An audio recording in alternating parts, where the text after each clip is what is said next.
परंतु ऊपर ऊपर जो कुछ दिखाई दे रहा है वह बहुत ही हाल की मनुष्य निर्मित नीतियों की त्रुटियों की देन है। और जो दिख रहा है अभी वो मनुष्य की त्रुटि यानी कि खामी, हमारे अंदर जो दोष है वो उन्हीं की देन है।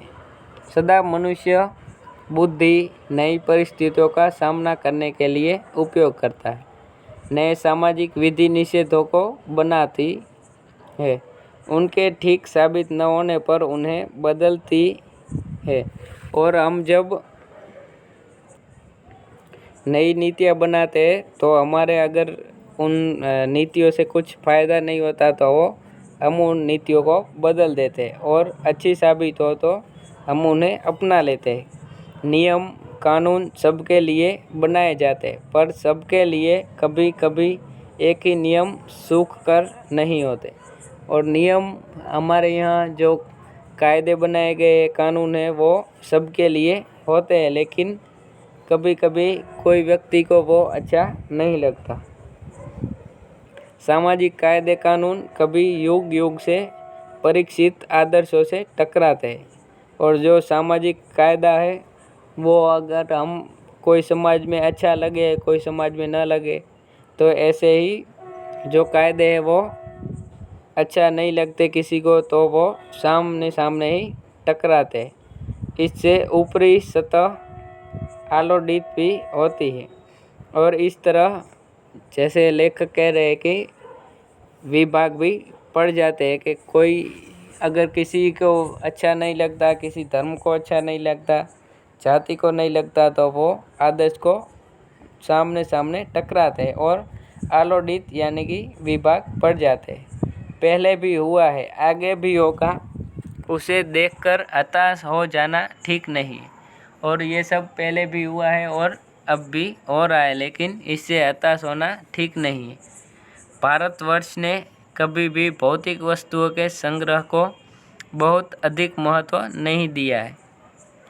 उसकी दृष्टि से मनुष्य के भीतर जो महान आंतरिक तत्व स्थिर भाव से बैठा हुआ है वही चरम और परम है। लोभ मोह काम क्रोध आदि विकार मनुष्य में स्वाभाविक रूप से विद्यमान रहते हैं, पर उन्हें प्रधान शक्ति मान लेना और अपने मन तथा बुद्धि को उन्हीं के इशारे पर छोड़ देना बहुत निकृष्ट आचरण है।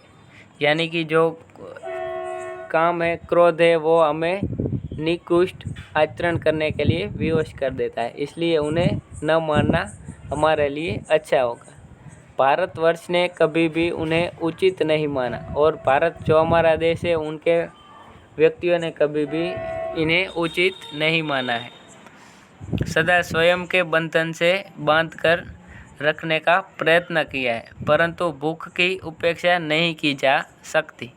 बीमार के लिए दवा की उपेक्षा नहीं की जा सकती। गुमराह को ठीक रास्ते पर ले जाने के उपायों की उपेक्षा नहीं हो सकती। जो गुमराह व्यक्ति है, जो सब कुछ भूल गया है, उनके लिए वापस लाने की उपेक्षा नहीं कर सकते हो।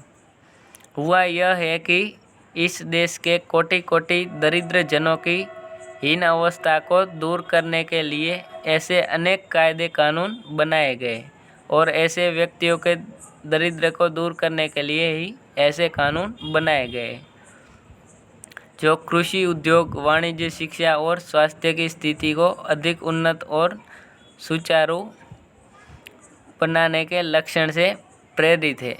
परंतु जिन लोगों को इन कार्यों में लगना है उनका मन हर समय पवित्र नहीं होता। प्रायः ये लक्ष्य को भूल जाते हैं और अपनी ही सुख सुविधा की ओर ज़्यादा ध्यान देने लग जाते हैं। जो दरिद्र व्यक्ति है उन्हें वाणिज्य शिक्षा और स्वास्थ्य की स्थिति को अधिक उन्नत और सुचारू बनाने के लिए वो हमेशा ध्यान नहीं देते, और ऐसे ही अपनी सुख सुविधा में ज़्यादा ध्यान देकर लग जाते हैं। व्यक्ति चित्त सब समय आदर्शों द्वारा चलित नहीं होता। और व्यक्ति हमेशा आदर्शों द्वारा चलित यानी कि नहीं चलता, जिनके बड़े पैमाने पर इन क्षेत्रों में मनुष्य की उन्नति के विधान बनाए गए हैं, उतनी ही मात्रा में लोभ मोह जैसे विकार भी विस्तृत होते जाते हैं। और ऐसे ही मात्रा में लोभ मोह, जो किसी वस्तु का मोह हो या धन का मोह हो, ऐसे मोह उत्पन्न होते जाते हैं। लक्ष्य की बात भूल गई, आदर्शों का मजाक का विषय बनाया गया, और जो हमारे आदर्श थे उन्हें मजाक का विषय बना दिया गया है। स्वयं दकियानुसी मान लिया जाता है और स्वयं को दकियानुसी यानी कि गलत मान लिया जाता है। परिणाम जो होना था वह हो रहा है, और परिणाम जो यानी कि अभी गलत हो रहा है वो परिणाम हमारे सामने है। यह कुछ थोड़े से लोगों के बढ़ते हुए लोभ का नतीजा है, और ये सब जो नतीजा है वो कुछ लोगों के लोभ के कारण ही हुआ है। परंतु इससे भारतवर्ष के पुराने आदर्श और भी अधिक स्पष्ट रूप से महान और उपयोगी दिखाई देने लगे हैं। भारतवर्ष सदा कानून को धर्म के रूप में देखता आ रहा है। मतलब भारतवर्ष जो है वो कानून को धर्म यानी कि कानून को मानना हमारा धर्म है, इसी तरह से देखता आ रहा है। आज एकाएक कानून और धर्म में अंतर कर दिया गया है, और आज हम कानून को न मानते हुए हमारे धर्म में ऐसा नहीं होता, हमारे में ऐसा होता है, इस तरह से हम कानून को न मान के दोनों को अलग कर दिया गया है। धर्म को धोखा नहीं दिया जा सकता, कानून को दिया जा सकता है। यानी कि हम सोचते हैं कि धर्म को धोखा नहीं दिया जा सकता, कानून को दिया जा सकता है। यही कारण है कि लोग धर्म भीरू है, वे कानून की त्रुटियों से लाभ उठाने में संकोच नहीं करते, और जो धर्म में नहीं मानते वो ऐसे कानून के लाभ उठाने में सफल हो जाते हैं, और वो कानून की त्रुटियों के लाभ निसंकोच उठा सकते हैं।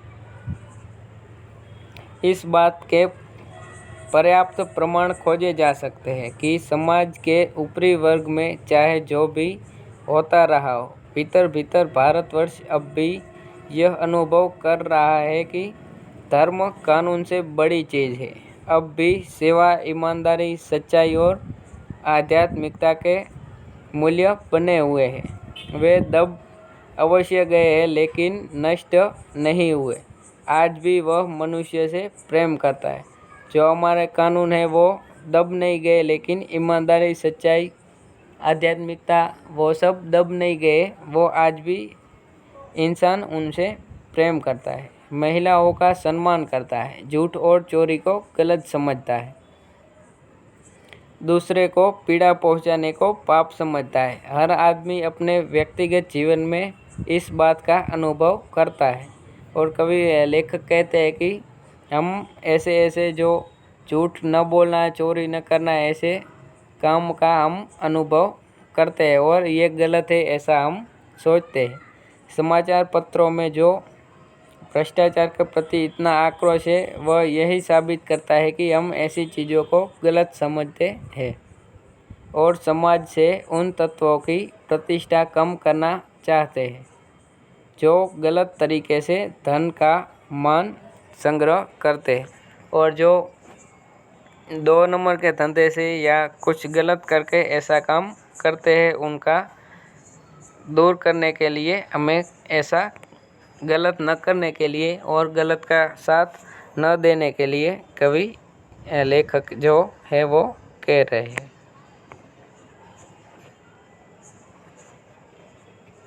दोषों का पर्दाफाश करना बुरी बात नहीं है। बुराई यह मालूम होती है कि किसी के आचरण से गलत पक्ष को उद्घाटित करते समय उसमें रस लिया जाता है और दोषोन्घाट एकमात्र कर्तव्य मान लिया जाता है। यानी कि लेखक कहते हैं कि जब किसी का पर्दाफाश होता है तो हम उनके ऊपर दोष ही दोष डालते हैं, उनका दोष जो है उनमें कम नहीं करते, लेकिन उनके दोष जो है उनमें हम बढ़ावा करके उनके दोषों को दिखाते हैं कि तेरा ये दोष है।